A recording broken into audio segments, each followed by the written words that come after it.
Islamic دعویٰ centre نوئیریہ دیگر سامعین، آج بتاریخ موضوع دیا گیا ہے سیرت نبی صلی اللہ علیہ وسلم اور غیر اسلامی افکار۔ میرے لیے انتہائی سعادت کی بات ہے کہ میں نبی امی فدا ہو ابی امی کی حیات طیبہ کے کچھ اہم گوشوں پر لب کشائی کی سعادت حاصل کرنے جا رہا ہوں۔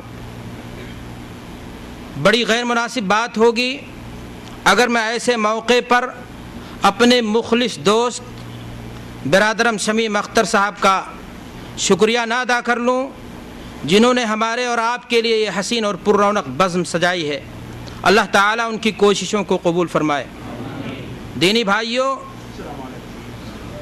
رسول کریم صلی اللہ علیہ وسلم کی ذات و حیات اتنی کامل، اتنی جامع، اتنی دلکش کہ اس کا ہر گوشہ دامن دل کو اپنی طرف کھینچ لیتا ہے۔ اللہ تبارک و تعالیٰ نے اپنی عنایت خاصہ سے آپ کے اندر ایسی جامعیت، لطافت، نزاکت اور حسن بھر دیا تھا، ایسی خوبیوں سے آپ کو مالا مال کر دیا تھا کہ الفاظ و عبارات کا ہر جامع اس قد موضوع کے لیے نامناسب اور غیر موضوع معلوم ہونے لگتا ہے۔ غالب جیسے قادر الکلام شاعر کو یہ کہہ دینا پڑا، غالب ثنائے خواجہ بیزدہ گزاں شنیم، کہ اے غالب تو آقا کی تعریف میں قصیدے کہنا بند کر دے، تیرے پاس وہ زبان کہاں جو آقا کی تعریف میں قصیدے کہہ سکے۔ ہاں بس تو اتنا کہہ دے کہ آقا کی اگر تعریف کو صحیح معنی میں کوئی شخص جانتا ہے، کوئی ذات جانتی ہے تو عرش والا ہی ہے۔ میرے بھائیوں اور دوستو، غالب ہی نہیں، ہر دور کے علماء نے، خطباء نے، مقررین نے، مورخین نے اس پیکر کمال و جمال کی پوری طور سے تصویر کشی کرنے کی سعی بلیغ کی ہے، لیکن انہیں بالآخر یہ معذرت کر دینی پڑی اور انہیں یہ کہنا پڑا کہ دامان نگہ تنگ و گلے حسن تو بسیار۔ دراصل اللہ کے رسول صلی اللہ علیہ وسلم کی سیرت بیان کرنے والے کی مثال اس شخص کی سی ہوتی ہے جو کسی باغ میں ٹہل رہا ہو اور اس کے چاروں طرف سے گلہائے خوش رنگ اور خوشبو مہکتے اور دہکتے نظر آ رہے ہوں۔ وہ حیران و پریشان کہ وہ کس کو ہاتھ لگائے، کس کو سونگھے، کس سے صرف نظر کرے۔ بعینہ یہی حال سیرت بیان کرنے والے کی ہوتی ہے کہ وہ پریشان ہوتا ہے کہ اللہ کے رسول صلی اللہ علیہ وسلم کی زندگی کے کس شعبے سے بحث کرے۔ بچپن کی زندگی بیان کرے تاکہ بچوں کے اندر وہ امنگ پیدا ہو جائے، جوانی کی زندگی بیان کرے تاکہ جوانوں کے اندر وہ جوش اور جذبہ بڑھکے، بڑھاپے کی حالت بیان کرے تاکہ بڈھے خوش ہو جائیں، آپ کی خلوت کا ذکر کرے کہ آپ کی جلوت کا ذکر کرے، آپ کی رفتار کا ذکر کرے کہ آپ کی گفتار کا ذکر کرے، غار حرا کی تنہائی اور تاریکی کو بیان کرے یا فاران کی چوٹیوں پر توحید کا اعلان، طائف کے بازاروں میں پٹنے کا واقعہ بیان کرے یا احد کے میدان میں دندان مبارک کے شہید ہونے کا واقعہ، آخر کیا بیان کرے اور کیا چھوڑے؟ ایک نگاہ پڑتی ہے قرآن کریم کی آیت کریمہ پر، لقد کان لکم فی رسول اللہ اسوۃ حسنہ، کہ اے لوگوں زندگی کے تمام موڑ پر رسول کریم صلی اللہ علیہ وسلم کی زندگی تمہارے لیے اسوہ ہے، تمہارے لیے آئیڈیل ہے، تمہارے لیے رہنما ہے۔ لہٰذا اگر تم بیٹے ہو تو عبداللہ کے بیٹے کو دیکھو، اگر بیٹے کے باپ ہو تو فاطمہ، زینب، رقیہ اور کلثوم کے باپ کو دیکھو، اگر شوہر ہو تو خدیجہ اور عائشہ کے شوہر کو دیکھو، اگر تاجدار ہو تو مدینہ کے تاجدار کو دیکھو، اور اگر غریب ہو تو شیب ابی طالب کے فاقہ مست اور غریبوں کو دیکھو کہ 3 سال تک مشرکین مکہ نے اپنی سیاسی بالادستی کی بنیاد پر ایک دانہ غلہ مسلمانوں تک نہیں پہنچنے دیا۔ مسلمان اتنا مجبور ہو گئے کہ درخت کی پتیاں کھا کر کے زندگی گزر کر رہے تھے، اونٹ کی اوج پھاڑ کر کے پانی پینے پر مجبور ہو گئے، لیکن قربان جائیے کیا کس قدر ایمانی جذبہ تھا ان کے اندر کہ وہ ظلم کے سامنے گھٹنے نہیں ٹیکے، ساری کٹھنائیوں کو انہوں نے برداشت کر لیا۔ دینی بھائیوں اور دوستو، تاریخ ہمیں بتاتی ہے کہ محسن امت حضرت خدیجہ الکبریٰ رضی اللہ تعالی عنہا بھی ظلم سہتے سہتے اس دنیا سے چلی گئیں، لیکن ظلم کے آگے انہوں نے گھٹنے نہیں ٹیکا۔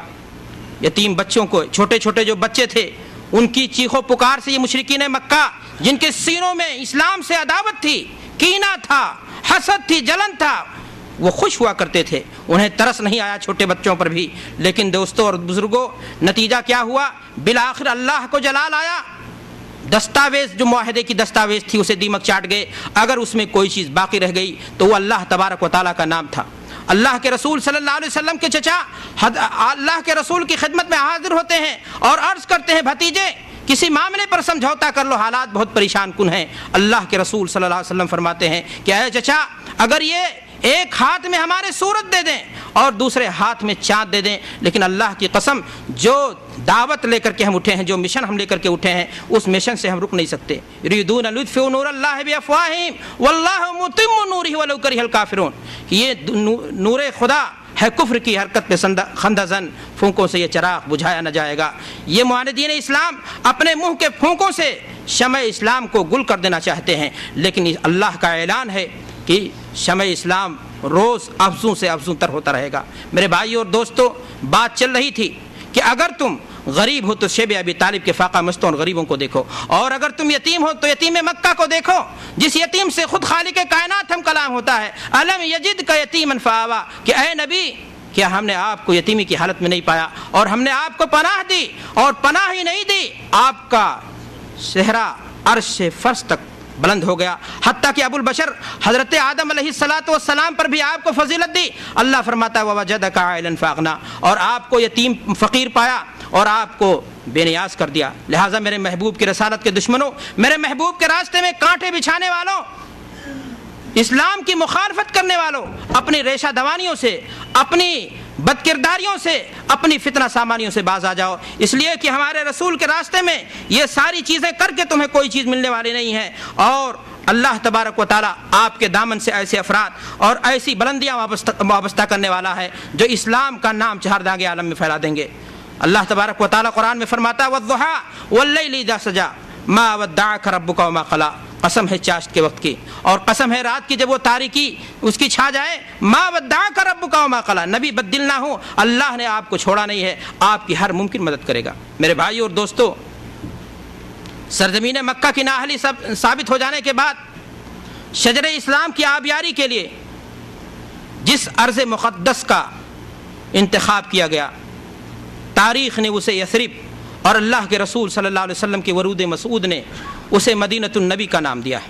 यहाँ पहुँचकर अजनबियत दूर हुई, बेगानगी काफूर हुई, मुसाफिराना ज़िंदगी ख़त्म हुई।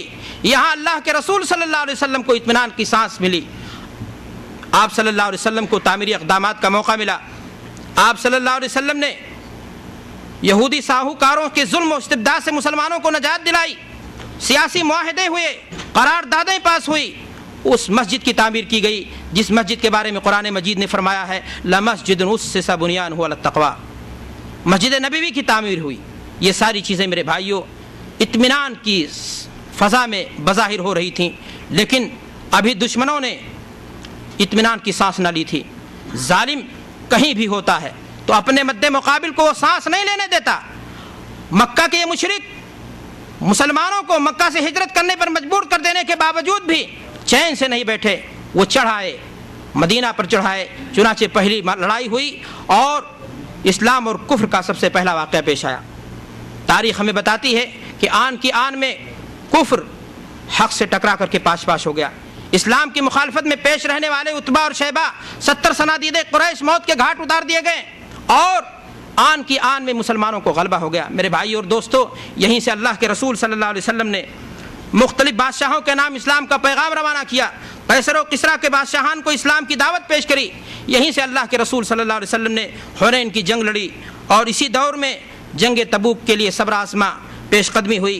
ग़ज़वे खंदक के मौके पर अल्लाह के रसूल सल्लल्लाहु अलैहि वसल्लम खंदक खोद रहे हैं। मुशरिकीन मक्का ने इस्लाम को, मुसलमानों को बेखबन से उखाड़ फेंकने के लिए पूरी कोशिशें कर ली हैं, लेकिन ऐसे मौका पर अल्लाह के रसूल सल्लल्लाहु अलैहि वसल्लम ने पेशीन गोई फरमाई, कैफ़ बिका इदा लबिस्त सिवारा किसरा, कि सुराका उस वक्त तुम्हारा क्या हाल होगा जब अल्लाह तबारक व तआला कैसर और किसरा के ख़जाने की कुंजियाँ ही नहीं, उनका कंगन तुम्हारे हाथ में देगा। तारीख़ से पूछिए, आपको बहुत तफसील से बताएगी। उमर फ़ारूक रज़ी अल्लाह तआला अन्हु का ज़माना आया और किसरा के ख़जाने की कुंजियाँ माल गनीमत की शक्ल में हज़रत उमर फ़ारूक रज़ी अल्लाह तआला अन्हु के सामने पेश किया गया। वो कंगन भी दिया गया जिस कंगन के बारे में अल्लाह के रसूल सल्लल्लाहु अलैहि वसल्लम ने पेशीन गोई फरमाई थी। हज़रत उमर फ़ारूक रज़ी अल्लाह तआला अन्हु ने अपने हाथों से किसरा के हाथ में, किसरा के कंगन को सुराका के